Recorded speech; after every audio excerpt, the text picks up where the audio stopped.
ক্ষেত্রে মোবাইল ব্যবহার করা যাবে না এরকম একটা অধ্যাদেশ জারি করেছে ইসি। এ এর মাধ্যমে এটা হচ্ছিল জামাতকে হারানোর একটি নতুন ফাঁদ বলে আমি মনে করি।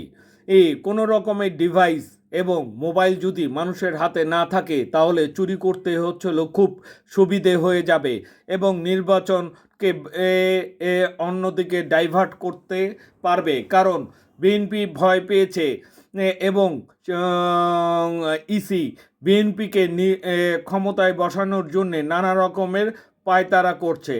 এর মধ্যে ইন্ডিয়ান সামিল আছে বলে আমি মনে করি। আপনারা কি মনে করেন মন্তব্য করে জানাবেন।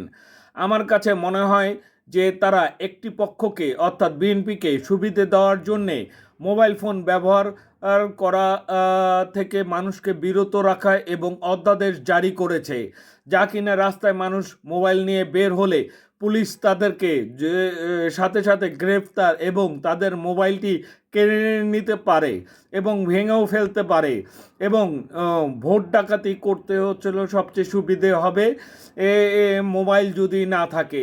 মোবাইল যদি না থাকে তাহলে তারা ভোট ডাকাতি করতে সুবিধা পাবে। কে পাবে? সেটা বিএনপি পাবে। এর জন্য জনগণকে এবং 11 দলীয় জোটকে আহ্বান করব, তারা এই অধ্যাদেশ জারি থেকে যদি বিরত না হয় তাহলে রাস্তায় নেমে আসতে হবে। এই অধ্যাদেশকে অবশ্যই বাতিল করতে হবে জনগণের কে সাথে নিয়ে, এবং আমি একজন সাধারণ মানুষ হিসাবে এটার প্রতিবাদ জানাচ্ছি। ইনকিলাব জিন্দাবাদ।